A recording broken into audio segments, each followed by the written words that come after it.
Welcome everybody, and thank you for being here this morning. I'd like to talk a little bit about what is investment casting. It is a precision metal casting process. It provides several advantages relative to other metal casting processes you may be aware of, such as sand casting.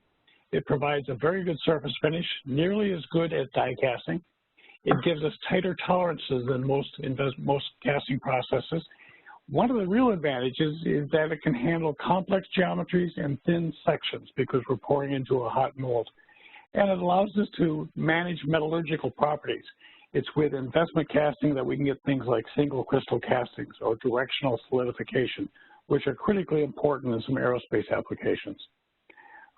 You may not be aware of it, but investment casting is used in a wide range of applications. In aerospace, for example, if you've flown in a plane, there are literally tons of investment casting components, investment cast components on that plane, particularly in the engine. It's used heavily in automotive applications. If you know somebody who has an artificial knee or hip, chances are almost certain that that component was investment cast. And in any kinds of machinery, there's a lot of investment casting applications. Next slide, please. Investment casting starts with a pattern, and what you see in red in the picture is a wax pattern. Typically, it's with wax.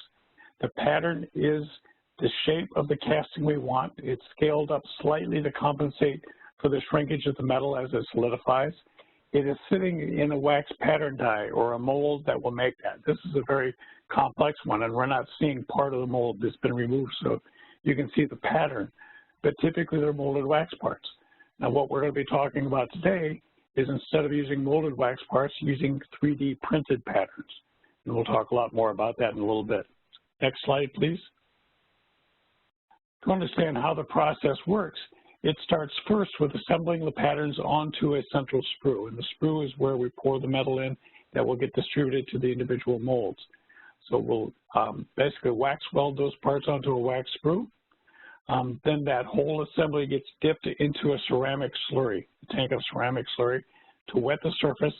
It's then sprinkled with sand or some other refractory material and allowed to dry. And that dipping and stuccoing process is repeated typically 6 to 12 times to build up a shell around those patterns that's going to be about 1/4 of an inch thick. That'll be allowed to dry. Next slide, please. Then we go to a de-wax step, and for wax patterns, it goes into an autoclave where it's flooded with superheated steam, which will melt out the wax and now leave voids the shape of the castings we want. Those are then the molds. For printed patterns, typically we have to burn those out, so that may be done in a furnace instead. Once the mold is evacuated, it then goes to be fired. It'll go into an oven at around 1800 degrees Fahrenheit. That does two things. First, it's going to cure that ceramic, and it'll turn it from something that's fairly soft like plaster to a very hard material and strong that will allow that then to support the weight of the molten metal that we're going to pour into it.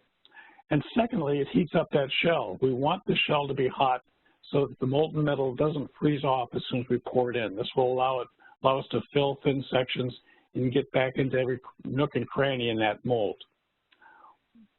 Once that is been heated, it'll be pulled red hot out of the furnace, set into a sand pit, and then we pour molten metal into that pouring cup and down the sprue to fill up all the cavities. That then will be allowed to sit typically overnight until it completely solidifies and cools to room temperature. And at that point, we can remove the shell either by vibratory methods like knockout or with a water jet system. And then we finally cut off those castings from the sprue, and we have now a finished casting. Next slide, please. This casting process has been around for a long time. Why do we want to replace wax patterns with printed patterns? Well, they provide some very valuable things that we couldn't do otherwise. And the first and the most important one is it allows us to make prototype castings. Before printed patterns were available, the only way to get a prototype casting was to basically build a mold wax patterns, and go through that whole process. So you're spending all the upfront costs that you normally have in production. And if there's a problem with that, and a good percentage of the time there will be, then you go back and start over again. You may have to modify that tool, and it takes a long time. The tooling itself can take several months to complete for a complex design. With printed patterns, we simply build a pattern in a matter of a few days, sometimes as short as a few hours, and go right to the casting process. So we typically can get our prototype castings in a few days or a couple of weeks' time. It allows us something that we never could really do before, is do iterative designs. So you do your best shot in the first one, build a casting, test it, make modifications, and you can go through that loop 4 or 5 times in the time it used to take to get the first casting out. That lets us get to market much faster, and it lets us get to market with a better design than we're able to do in the first place. That reduces the risk for the product development company, who is ever designing these things. Before, the cost and the time required to get to casting was so long and onerous that it limited how many times they could go through that iterative loop, and they didn't get as good a casting out, and that meant they may not make as much money in that product development as they had hoped. Next slide. Some other things that we do with printed patterns besides prototype is bridge production. And by this, I mean, once we have reached the design that we want, we then go order a tool and wait for it to come back, and we can then ramp up and get into volume production. But that tool may take several weeks or even a few months to create. We can continue to make printed patterns and make limited numbers of production castings from printed patterns that will allow us to continue with that product development process, allow us to assemble field test units, do some testing with that, and even initial production units for sale with printed patterns. So it lets us get into the market sooner than we would have been able to do otherwise. It also allows us to do some product development. There are several steps in the casting development process that you really can't do until you have patterns available and can try some things. Optimizing gate locations, looking at where we're going to get issues of the casting, porosity issues, ash-related issues, where we're going to see distortion in the castings. We're making progress now with casting simulation programs, but there's still, to be absolutely sure, you don't really know until you can make that first casting. We can do that now with printed patterns and have all those issues worked out before the tool is available. And again, take some of that time out of the process and getting to market. Another thing that has really come out is that we can now do low volume production with investment casting. In the past, if you needed 50 castings, investment casting really wasn't viable because the tool cost was so expensive that it knocked us out of the ballpark economically. It just cost too much. Now with printed patterns and there's no tooling involved, we can do low volume production very economically, and this has opened up a whole new market for investment casting. Next slide, please. This last area is really exciting. We can do very complex geometries with printed patterns that can't be done any other ways. We've been hearing a lot in the last few years about topology optimization and lightweighting, ways that we now have tools that can take a design and come up with a very organic shape that reduces tremendously the weight but provides a component that's just as strong. And we're seeing a lot of attention paid in those industries where lightweighting is important. Aerospace, obviously, racing. Here's a couple examples on the top. You can see this structure that previously was a weldment that now has been converted to a very organic shape and removed a lot of weight out of that. The lower picture is an aircraft hinge for a bay door. The original design is on the left, and you can see it's been replaced by an investment casting on the right. That saved more than £1 per hinge on that design. That's worth thousands and thousands of dollars per year to an aircraft in terms of fuel costs. And this is something now that's opened up, and I think we're going to see an awful lot of attention in this area over the next few years. Next slide, please. 3D Systems provides two primary ways of creating printed patterns. The one that is used most often is called QUICKCAST, and it is basically making a larger 3D printed SLA plastic pattern. These are hollow parts with an internal support structure that make sure the walls stay where we want to, but hollowing removes, first of all, a lot of mass that we don't have to burn out, and it reduces the amount of ash in the shell. And it also provides a means for that pattern to collapse. As it expands with heat in the autoclave, this allows it to collapse slightly and not crack the shell. The second method is MultiJet wax printing, where we're making actual wax patterns.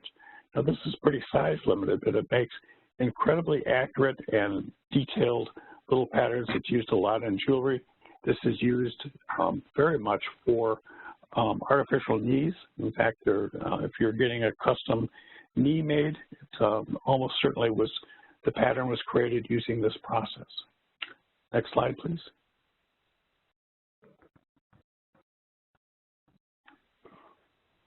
The wax patterns in the top view, you can see it running here a little bit. It's the lowest entry cost printer. Again, it's easy to cast because it's 100% wax. Foundries can do this with no modifications to their process at all. Now, it's best for parts that fit within a 5-inch cube or smaller, but there's a lot of applications for that. Lower picture shows a QUICKCAST pattern being built. That's an engine block that we see there. It's very strong material, very stable. It will maintain dimensional accuracy over time. They're very lightweight patterns because it's hollow, there's mostly air. It allows us to get a very good surface finish. With a little bit of handwork, you can get a glass finish on these parts. And it gives us a pretty low per pattern cost compared to most other methods. Next slide.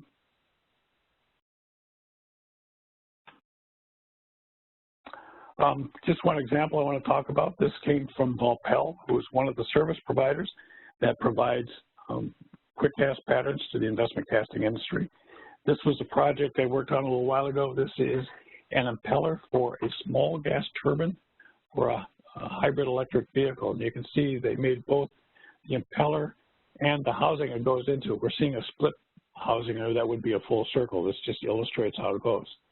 You can see they're both very complex shapes. The tooling for either one of these components would have been many thousands of dollars. And in fact, for the impeller, there would have been several tools involved. There would have been tools to make cores, either soluble cores or ceramic cores, to form those complex vein shapes, the space in between them, because we can't pull that out of a tool.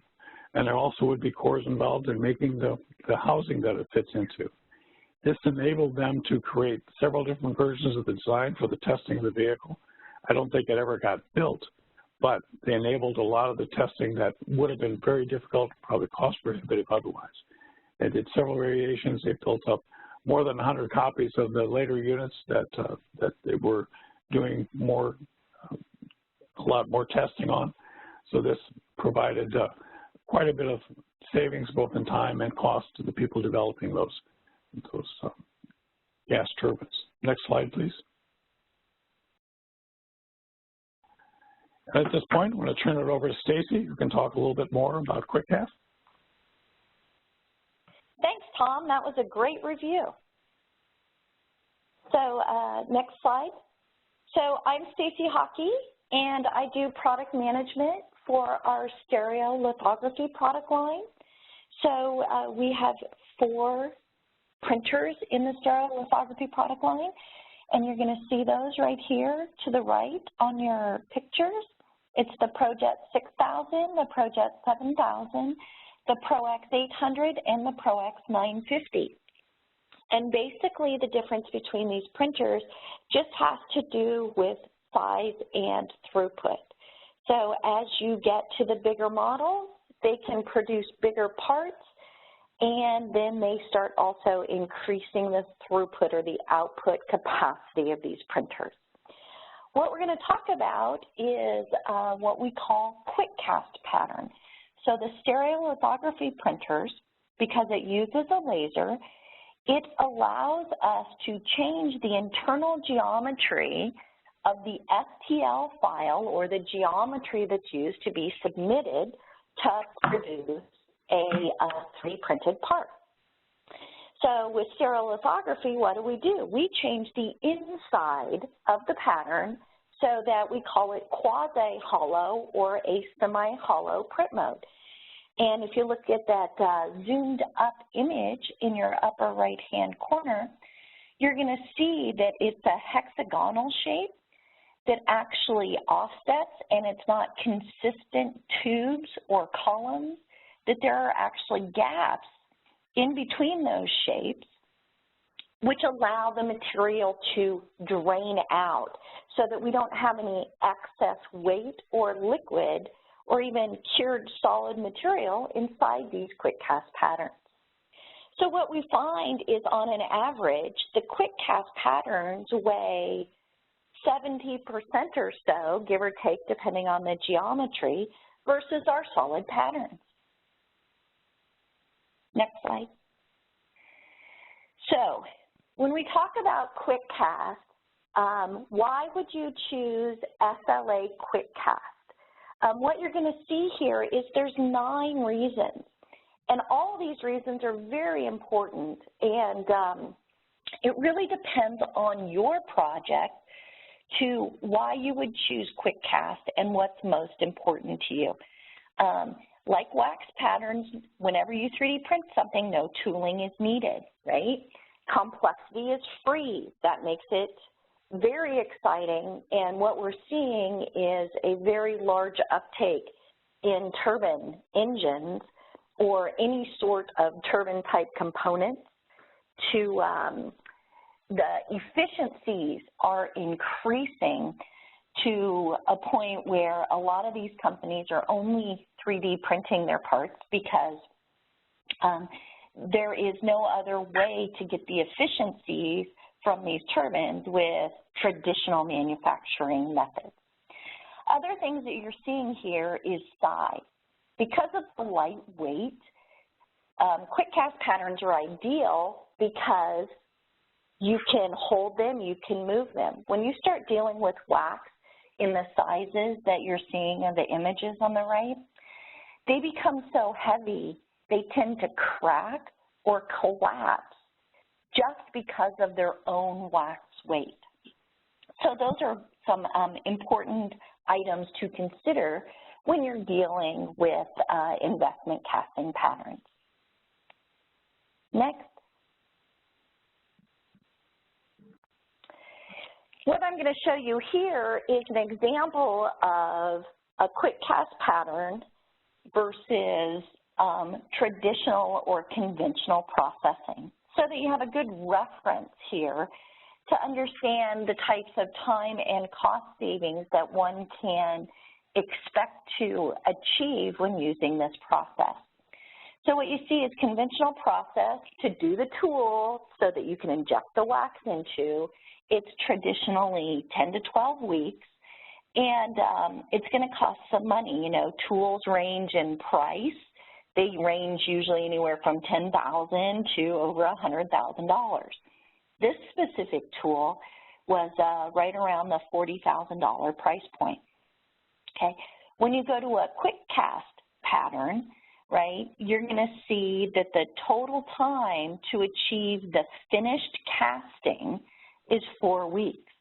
That gives you a few days to print the part, and then you send it over to the foundry, and the foundry's got to get it in its queue and puts it in the queue, puts it in the tree assembly process, gets it shelled up, pours the wax or pours the metal, machine off any gates and housings, do any finishing needed on the part, and your total cost is around $3,100, $3,200 for the pattern.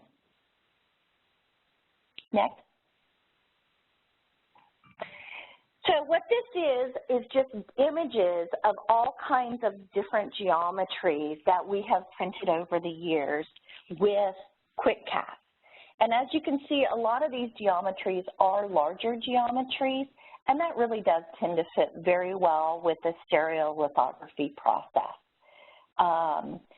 The image in the upper left is a dashboard that is designed, and I forget which aircraft, but it's for one of the Boeing aircraft. You see an image of what that dashboard looks like once it's installed and fully populated right to the right of that. and then just a whole bunch of other different geometries of investment casting, anywhere from hubs and housings to all kinds of unique items. Next. So at this point, I'm going to turn it over to Derek Johnson, who is the product manager for our MJP printers, and he's going to tell you a little bit about the wax printing process. Hello, everybody, and thanks again for attending. I wanted to start by just very briefly explaining the MultiJet printing technology. We utilize an industrial print head to jet precision droplets of wax on a metal plate. And we build up the layers using the jetting process. We're using thermal cooling on each one of the layers. The benefit of MultiJet printing is that we can print extremely thin layers down to 16 microns. So we're able to achieve an exceptional amount of detail and surface quality. Like Tom mentioned, with wax printing, we are printing with 100% wax using our MultiJet printers, not a hybrid. I know there are a lot of other printers out there that print wax-like material that do have plastic components within the formulation, but this is 100% wax that makes the casting process very simple. There are no foundry process modifications required. And then the printer's throughput allows users to achieve very high volume production of custom wax patterns. Where we see a lot of use is in the jewelry manufacturing industry, and I'll talk a little bit more about that in a few minutes. So the two platforms that we have for wax printers are our ProJet MJP 2500W. This is actually a new printer model that we've just launched back in March of this year. This is an entry-level wax pattern printer. It has a versatile workflow that allows users to print short jobs using a one-lane path during the day and fill up an entire platform for longer overnight jobs. So it's a versatile printer, and it allows people to adopt a different workflow based on how much throughput they need in a typical workday. At 16 micron layer thickness, it's able to produce extremely fine-featured parts with exceptional part quality. Our flagship platform and our throughput workhorse is the ProJet MJP 3600W. This printer produces best-in-class output of wax patterns. Users of the 3600W can produce hundreds and hundreds of patterns in a single day. And we're talking about custom patterns. If you can imagine a class ring manufacturer being able to output hundreds of custom ring designs in a single day and being able to produce patterns, go through the foundry casting process, and output finished rings in a matter of days rather than weeks. And again, with layer thicknesses down to 16 microns, users can produce exceptionally high-quality patterns. On the 3600, we have two waxes that are available for use on that printer platform. So like I mentioned, the majority of our users are producing patterns in the jewelry manufacturing industries or micro casting industries. And here's just an example of another company that is utilizing our ProJet printers. By utilizing the ProJet wax printer, they were able to accelerate their manufacturing process and basically going through the workflow from design to printing to casting to finishing. They were able to accelerate that tremendously. They were able to ensure great product quality regardless of the complexity. We say complexity is absolutely free, and utilizing the MJP process, the user was able to create very complex geometries that did not hinder or inhibit their creativity. And they were able to enjoy significant return on investment by utilizing a high throughput wax pattern printer. Now, while the majority of our users of the wax printers are creating smaller geometries, we do have a number of users that are using it for industrial means. One such use case is in automotive short-run production. And this example is courtesy of Honda Performance Development out west. And by utilizing a ProJet wax printer, they were able to actually design more freely, go through more quick run iterations, which allowed them to greatly improve the design aspects of this complex geometry. They were actually able to improve the reliability of the engine without having to sacrifice on the design freedom. And this is a perfect example, like Tom mentioned earlier, of a low volume production use case where where a mold would have been cost prohibitive. So this is just a great example of how a non-jewelry casting operation can benefit from using a wax pattern printer.